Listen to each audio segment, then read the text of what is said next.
Just now, big breaking news. Truth came out from Prime Minister Modi speaking through his leadership in Canada that Trump did not get involved in stopping Pakistan war. I told you that day when Trump tweeted, Trump had nothing to do. He falsely claims somebody else's success. You know, I've been to Turkey 3 times, invited Pakistan Prime Minister to Turkey.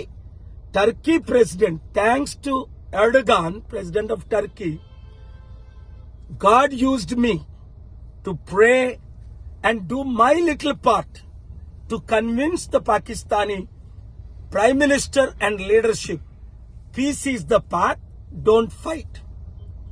Number 2, I am surprised Prime Minister Modi did not give me any credit directly. He said through sources, Modi ji, I am helping you since 2007. You invited me to Ahmedabad, clearing you from the blacklist, campaigned for you 2014-18 states. Why we can't work together? చూసారా ఈరోజు ఎంత good news, నేను సత్యమని అందరికీ తెలిసిపోయింది. మోదీ గారే నోరిప్పి మాట్లాడారు ఈరోజు కెనడాలో G7 సమిట్ లో. ట్రంప్ అన్నిటికీ క్రెడిట్ తీసుకుని నేనే పాకిస్తాన్ ఇండియా యుద్ధం ఆపానని ట్వీట్ చేశాడు.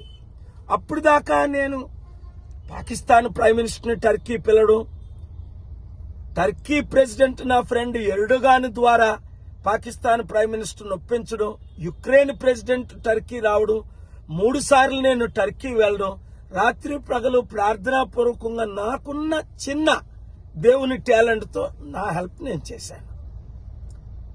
దానికి ట్రంప్ క్రెడిట్ తీసుకోవాలని ట్రై చేశాడు. ఈ రోజు మోదీ గారు క్లియర్ గా చెప్పారు, ట్రంప్ వల్ల పాకిస్తాన్ ఇండియా యుద్ధం ఆగలేదు, మేము ట్రంప్ను అడగలేదు అని.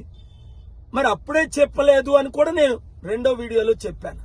ఈరోజు మోదీ గారు కరేజియస్ గా అది చెప్పినందుకు, అయితే మేము మా ఛానల్ ద్వారా ఆపామని చెప్పారే గాని, ఇలాగా డాక్టర్ కేఏ పాల్ గారు టర్కీ వెళ్లారు, పాకిస్తాన్ ప్రైమ్ మినిస్టర్ ని పిలిపించారు, శాంతిదూతగా ఆయన వాడుకుంటాము మేము అని చెప్పకపోవడం నాకు క్రెడిట్ అవసరం లేదు. కానీ 50% సత్యం చెప్పినప్పుడు ఇంకొక 50% కూడా సత్యం చెప్పుంటే బాగున్ను. ఏది ఏమైనప్పటికీ మోదీ గారు సత్యం చెప్పి ట్రంప్ వలన యుద్ధం ఆగలేదు. ఎందుకంటే ఒక ఛానల్లో పోల్ పెట్టారు, ట్రంప్ నేను ఆపాడు యుద్ధం అంటున్నారు, కేఏ పాల్ నేను ఆపాను అంటున్నారు. అసలు నేను ఎప్పుడు అనలా, నేను ప్రార్థిస్తున్నాను, ప్రయత్నిస్తున్నాను అన్నాను. అప్పుడు 79% పాల్ ఆపారు, 21% ట్రంప్ ఆపారని అన్నారు.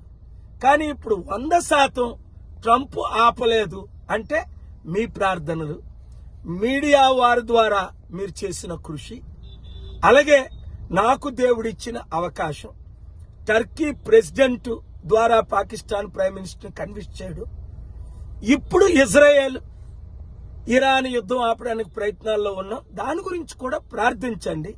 మనం అందరం కలిసి పార్టీలకు అతీతంగా పనిచేద్దాం, యుద్ధాలు ఆపుదాం, శాంతిని తీసుకొద్దాం. Thank you. Share this video.